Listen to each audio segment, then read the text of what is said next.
adalah pertemuan yang ke-6 minggu depan UTS. Setelah itu mungkin seminggu kemudian kita langsung minggu depan kuis, seminggu kemudian mungkin UTS ya. Novia Anggraini. Minggu depan kita Zoom-nya hanya untuk apa tuh presensi ya, presensi di sini, kemudian dilanjut kita ada kuis ya, sedikit belajar kemudian langsung kuisnya ya. Saya stop share dulu ya, saya stop share presensi. Kenapa? Bu izin Dinda. Di minggu depan kita share screen. Sebentar ya.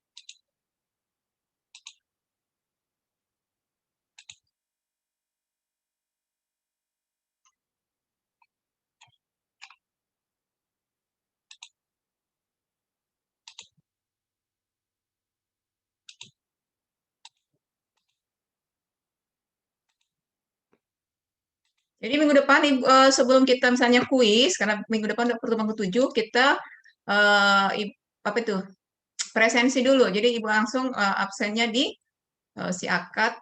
Nanti kalau misalnya ada yang belakang-belakang tidak akan ibu masukkan ya. Jadi ibu beri toleransi waktu 10 menit dari jam masuk join ke Zoom-nya. Jadi langsung minggu depan ya. Itu supaya diperhatikan. Meliana, Farah, Mirjasa, Novia, oke. Melanjutkan pembahasan kita transformasi Fourier. Transformasi ini masih pembahasan dari Fourier discrete satu dimensi, Fourier discrete 2 dimensi ya. Masih banyak admit. Jadi tolong diingatkan ke teman-temannya minggu depan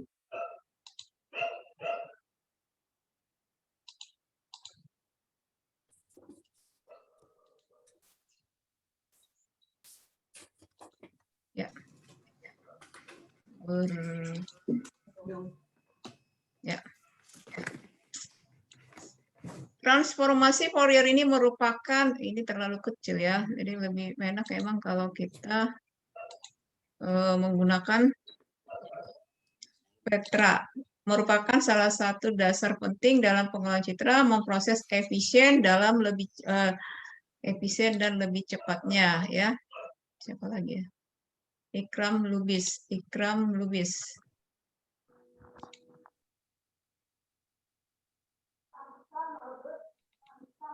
Ya. Transformasi Fourier adalah salah satu dasar penting dalam pengolahan citra dalam memproses dengan efisien lebih cepat. Jadi di sini datanya itu harus diolah menjadi sebuah gelombang yang ada nanti berbentuk frekuensi ya. Dibandingkan dengan linear spatial filtering atau filtering spasial linear, transformasi Fourier ini lebih cepat jika ukuran filternya besar. Transformasi Fourier memungkinkan pengolahan dengan cara mengisolasi satu frekuensi tertentu pada citra, sehingga dapat digunakan untuk menerapkan LPF dan HPF dengan ketelitian yang cukup tinggi. Jadi di sini kita, kalau sudah bicara transformasi Fourier, ya di sini yang diingat adalah ada gelombang, ada frekuensi, ada amplitudo, ya.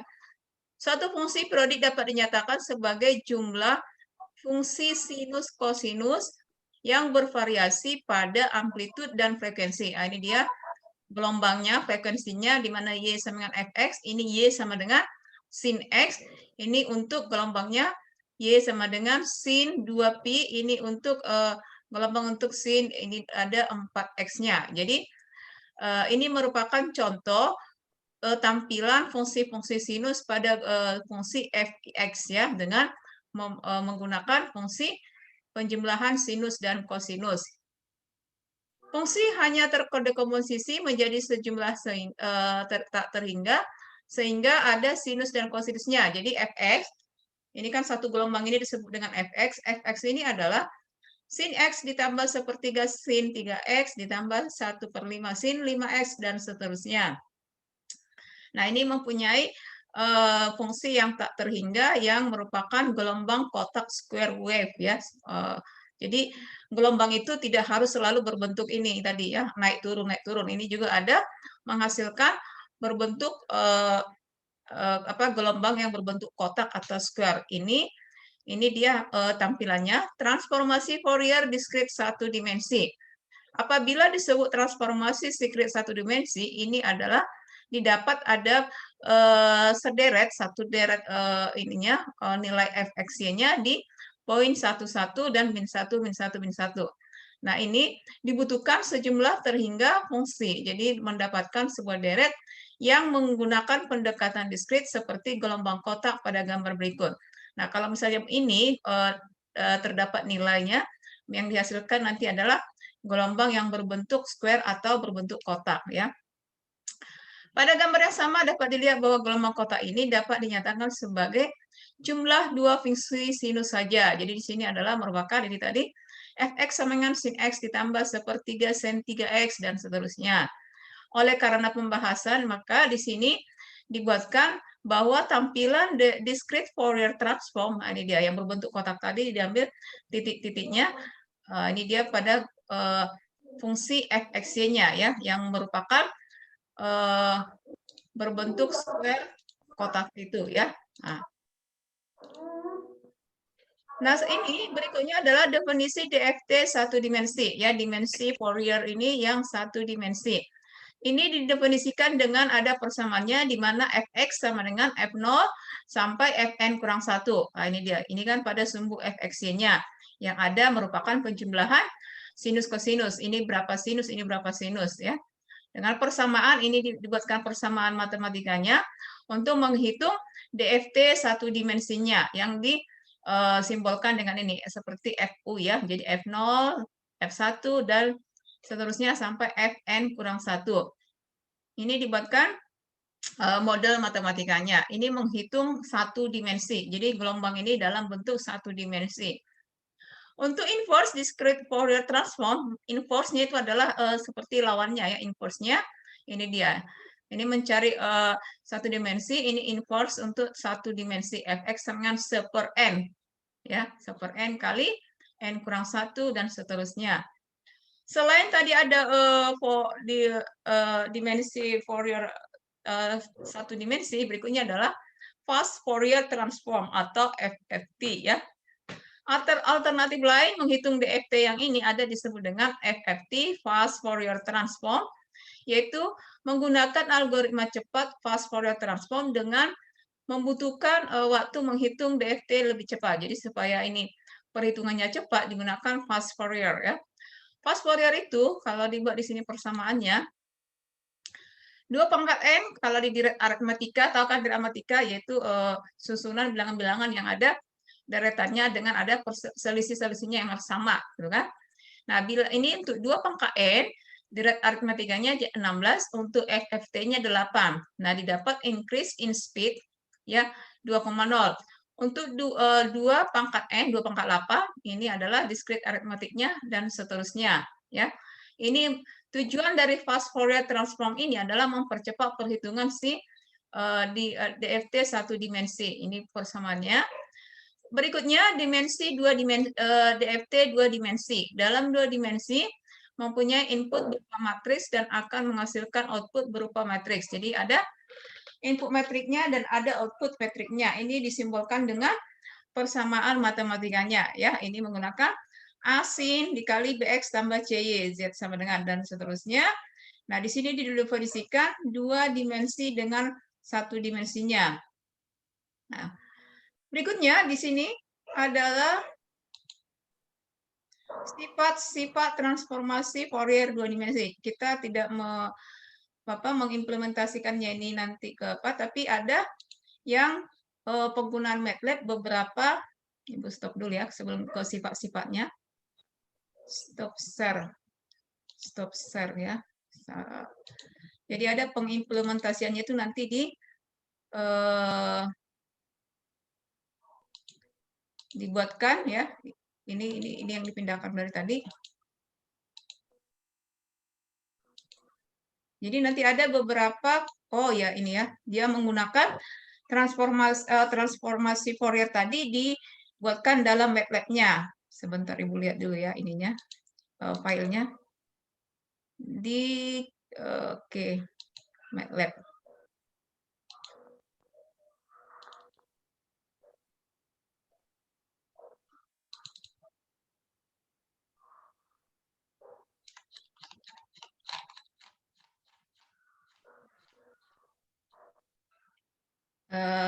Oke, sebentar ya.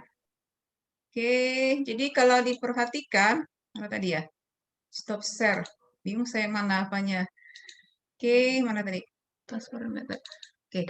Nah, ini nanti sifat-sifat yang ini kalau ke perhitungan kita tidak dibuat, kita masuk ya, memang ada membuatkan persamaan-persamaannya, tapi ini diimplementasikan ke penggunaan MATLAB ya. Contoh di sini, misalnya ini ya. Diketahui matriks 8x8 semua elemennya sama dengan 1, kemudian mencari DFT-nya dengan metode FFT. Jadi persamaan yang tadi dimasukkan ke dalam perhitungan ke MATLAB. Jadi ini dicoba dengan penggunaan MATLAB. MATLAB lebih memudahkan menghitung seperti persamaan tadi, seribet apapun itu tadi, ya bisa dihitung menggunakan MATLAB ya. Contoh kalau kamu mau menjumlah lebih cepat kan menggunakan Excel. Nah ini misalnya tadi mencari ini apa itu? Diketahui matriks A ini, B ini, maka hasilnya ada rank-mapnya ini. Nah, ini nanti yang kita bicarakan hari ini ditampilkan di dalam MATLAB. Jadi ini tinggal diketikkan, kemudian dimasukkan, ini hasilnya. Jadi lebih memudahkan ini ya. Kemudian koefisien DC merupakan jumlah semua nilai matriks A dengan merupakan koefisien sinusnya. Contoh, diketahui piksel A X dengan ukuran 4 kali 4 ya 4 kali 4. Nah, ini kita disuruh mencari DFT dua dimensinya. Ini frekuensi terendah, ini frekuensi tertingginya ya. Ini dengan DFT dua dimensi. Nah, dari sini dari hasil DFT yang sudah ditentukan terendah tertinggi ini dihitung bagian real, imajiner, magnitudo dan fasenya. XF real ini hasilnya, XF imaginernya ini kemudian magnitudonya dengan rumus yang tadi ya. Nah, ini contoh tampilan menggunakan MATLAB. Contoh, diketahui di sini ada sebuah citra dengan posisi di min N2, N2, ini N2, N2, ini N2, min N2 sesuai dengan sumbu fx-nya ini min N2, min N per 2. Nah, ini disuruh kita mencari berapa transformasi Fourier-nya. Nah, itu dia ya. Jadi ini dihitung melalui penggunaan fungsi MATLAB-nya ya. Ini juga ini contoh citra matriks A, ini digunakan hasil dengan coding ini IMSO-nya ini transformasi dengan Fourier matriks A ya. Dengan menggunakan codingnya. Ini contoh B, ini hasil matriks B-nya. Nah, ini juga sama ya. Menggunakan penggunaan MATLAB-nya. Jadi itu ininya kemana ini diimplementasikan ya.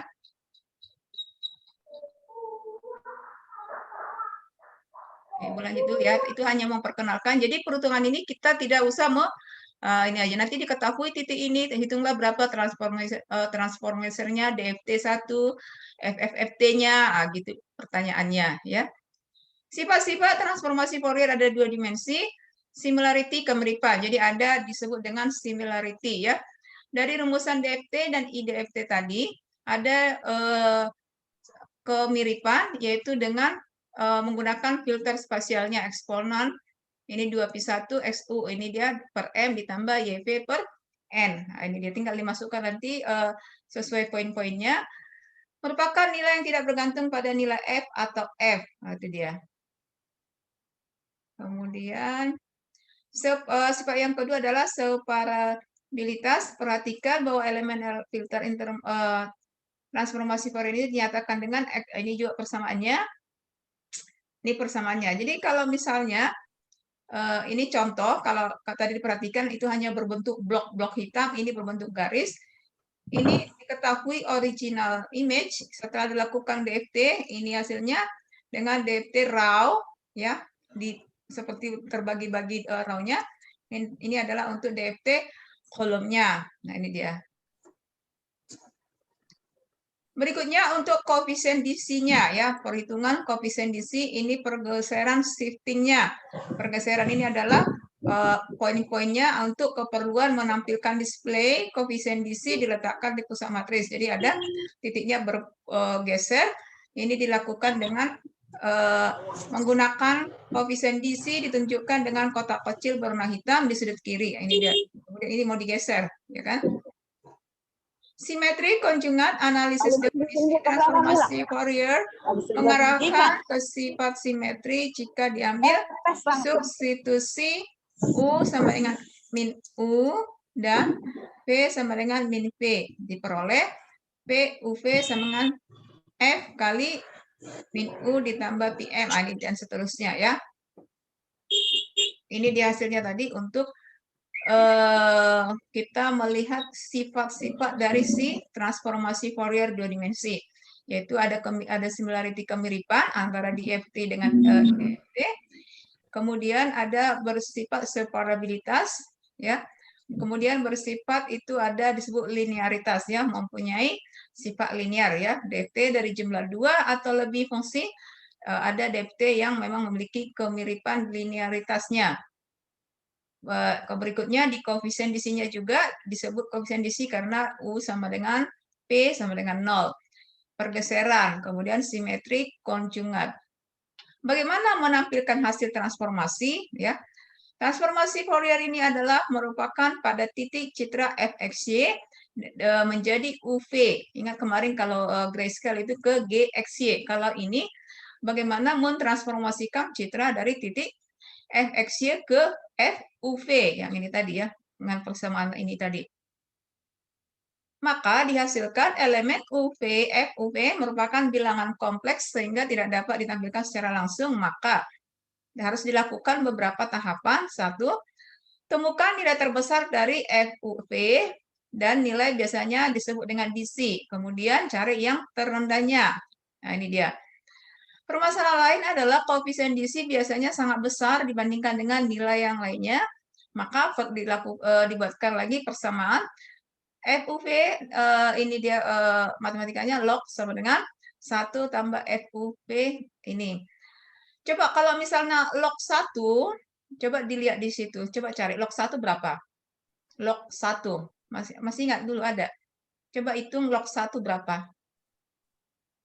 Lihat di kalkulator bisa kayaknya log 1 berapa? Ada ketentuannya itu.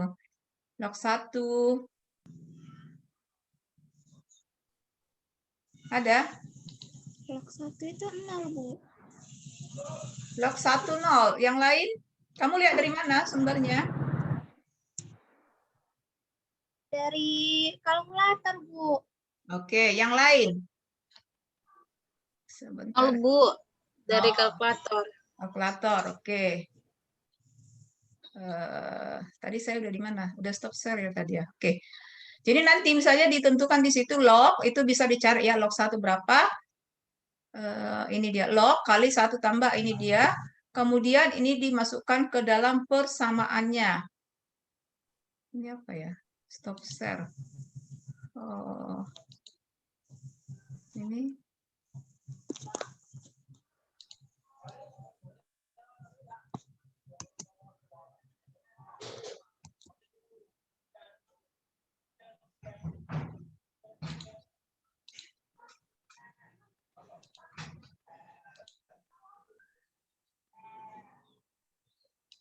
Ya, oke ya. Itu dia. Kemudian, jadi apapun log 1 ditambah FUV-nya. FUV tadi rumusnya adalah yang ini di atas ya. Kemudian, ini udah masuk ke contohnya. Diketahui matriks 8 kali 8, maka kemudian carilah DFT-nya dengan metode FFT. Hasilnya adalah matriks dengan koefisien DC dan 0 pada semua elemen yang lainnya. Nah, ini yang tadi ya. Yang mau Ibu tanyakan, apakah sudah ada yang mencoba MATLAB itu? MATLAB ataupun Python-nya. Kemarin kan itu menjadi tugas sebelum tanggal berapa disebut dikumpul ya. Karena ini lebih ke ke penampilan rumus matematikanya Jadi perhitungan ini mau diimplementasikan, kita cari pakai MATLAB. Nah, itu dia ya. Jadi misalnya menampilkan contoh tadi diketahui Ibu mau bikin videonya ya, biar bisa lebih mudah dipahami ya. Jadi bagaimana menampilkan MATLAB metrik pada MATLAB, kemudian mencari inverse-nya, kemudian seperti tadi ini menghitung misalnya ada sinus kosinus ini penggunaannya di MATLAB, nah itu dia. Ada yang sudah mengerjakan MATLAB tugasnya? Bu. Belum, Bu. Susah Sudah saya download. kumpul, Bu. Ada yang sudah bisa mendownload link itu di tidak susah linknya karena saya ada memang, tapi kalau menginstal MATLAB bisa 1 hari 1 malam karena penuh full dia lama ya karena Bu, banyak ya. Bu, Ya, saya udah mencoba berulang-ulang, tetap susah juga, Bu. Bingung cara downloadnya. iya. Memang karena itu satu berbayar, yang biasanya berbayar. Kedua, tapi kalau mau ya, kalian pakai yang sebentar, stop share ya. Yang pakai yang langsung online, tapi kita memang harus pakai daftar email juga kayaknya. Bentar ya, ada nggak ya?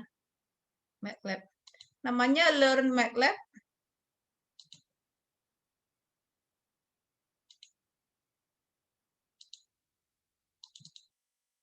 Nah, ini dia ya.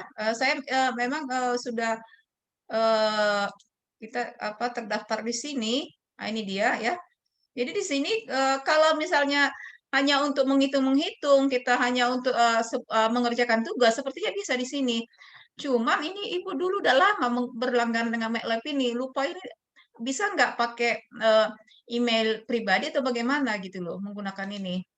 Jadi ini Ibu kalau ke sini banyak di sini mau online, mau semacam untuk pemula ini daripada capek menginstal, kalau ini mau ini disarankan. Jadi pakainya yang www kayaknya bisa pakai apa sendiri ini per 1 bulan gitu loh. Jadi misalnya Ibu pengennya belajar di machine learning-nya. Karena kan Ibu fokusnya kan di machine learning atau menggunakan artificial intelligence bisa. Ini dia ya. Jadi di sini bisa digunakan ini. Cuma supaya kalian bisa mengaksesnya, nah ini dia download. Coba nanti lihat ini ya. Jadi ini ada dia per 1 bulan. Download free trial ya. Jadi tapi memang kita harus terhubung dengan itunya email. Coba yang ini cara itunya apa ya? Linknya ya. Karena ini link resmi memang. Kalau MATLAB itu memang itu tadi ya susah kita mendapat. Ini dia login ya. Nah, kalau mau, oh ya, ini ada apa? MATLAB Expo, ini seluruh ini dunia. Jadi kalau misalnya mau, nanti kamu cari MATWork ya, nanti keambil yang trial aja per 1 bulan. Jadi kita kayak apa tuh? Kita dikasih menggunakannya hanya beberapa ini gitu dia. Silakan dicoba nanti ya.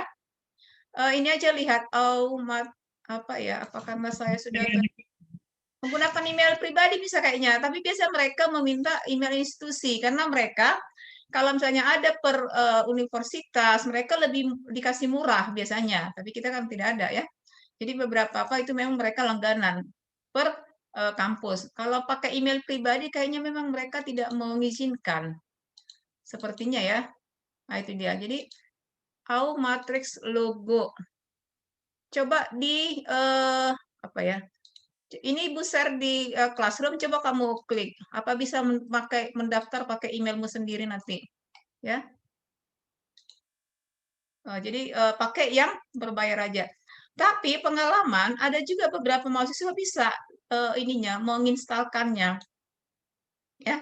Coba ya udah Ibu bagikan di apa itu di Classroom linknya. Siapa tahu kamu bisa. Jadi nanti kamu pakai yang download free trial. Nah, ini dia. Jadi misalnya ada masa pemakaiannya. Cuman itu tadi ini dia World University email. Jadi kita harus menggunakan email kalau nggak universitas kita ada perusahaan gitu mereka. Karena ini mahal memang. Itu dia ya. Oke, Ibu stop dulu. Jadi kira-kira bagaimana? Yang mencoba Python siapa? Saya sudah mencoba Python, Bu, sudah ngumpul juga. Oh sudah, Python lebih mudah ya, memang. Tapi kalau untuk perhitungan kayak tadi, lebih bagus yang kayak apa itu sinus, kosinus yang ribet tadi ini, itu lebih bagusnya menggunakan MATLAB memang, yang kayak perhitungan kita tadi. Jadi ini tinggal seperti di input, kemudian dia Pak udah tidak perlu pengkodingan untuk perhitungan rumus seperti ini. Nah, kalau di MATLAB dia bisa, ini dia kayak gini nih. Nah, itu. Jadi kita nggak ini. Atas nama siapa tadi yang sudah ngumpul? Rosita ya? Oke. Intan, Bu. Oh, Intan. Oh iya, oke. Jadi kan kemarin Ibu, karena beberapa bilang Bu susah kalau menggunakan apa itu? Menggunakan MATLAB ya. Tapi nanti kalau Ibu kirim nanti punya Ibu yang pakai zip, siapa tadi ya? Si Daniel ya, Ibu coba nanti mengirim dari email, siapa tahu bisa atau enggak ya di chip ya, di RAR kayak gitu. Tapi memang agak susah memang ya. Oke, kalau misalnya kamu terkendala dengan MATLAB, ya bisa menggunakan Python-nya. Nah, itu dia ya. Oke, pertanyaan yang lain ada? Karena pembahasan kita minggu depan masih ada satu lagi. Karena ini lebih ke ininya, ke permasalahan penghitungannya ya. Jadi ini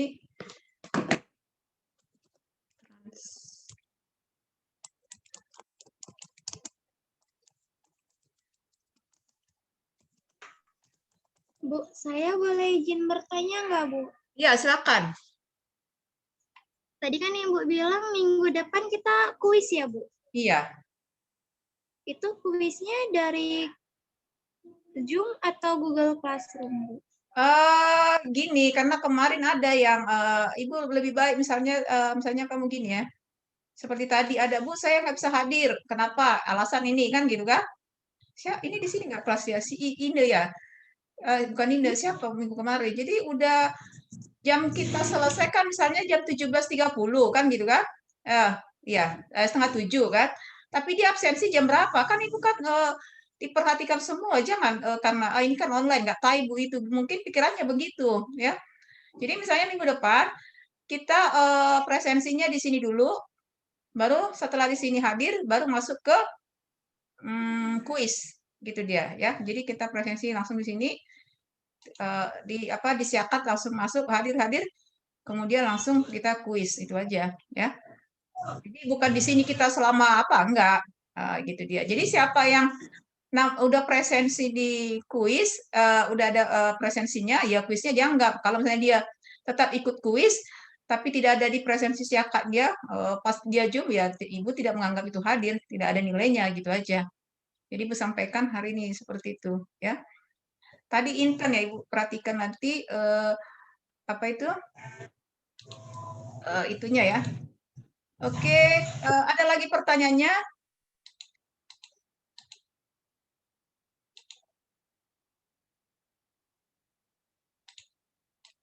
Oke ya, jadi kalau misalnya ini kan bisa terlihat ya, kalau Ibu misalnya minta carilah misalnya jurnal yang ini kan gitu kan. Ini contoh aplikasi transformasi Fourier untuk menentukan periode. Ini kalau diklik ada kelihatan nggak ya? Nah, ini aja ya, Ibu klik ya. Ini terlihat? Enggak ya? Biar kita melihat salah satu contohnya pengimplementasiannya. 4508. Oke. 4508. Contohnya ya. Contoh pengimplementasian si ini. Oke, ini contoh tadi Ibu ini download barusan ya. Menggunakan transformasi Fourier quartile. Ini memang agak lebih rumit ya. Kalau yang kemarin tugas transformasi apalagi ya? Apa itu? Deteksi AIDS itu ruang output deteksinya itu masih lebih mudah ya. Tapi kalau seperti ini ini dia. Jadi memang ini lebih kenapa Ibu tadi mempertanyakan apakah sudah bisa MATLAB? Karena ini lebih bagusnya ini kalau kamu mengerjakan ini misalnya Excel, ini pun nggak dapat ya, memasukkan rumus-rumus seperti ini ya. Nah, ini simbol-simbolnya. Jadi kalau di MATLAB ini lebih mudah kita mengerjakannya. Nah, yang model seperti ini. Jadi ini tidak banyak Ibu bahas karena memang ini lebih banyak ke penurunan rumusnya ya. Ibu stop mau lihat pengimplementasiannya. Contoh lagi ya. Oke, mana lagi ya yang oke. STTPLN.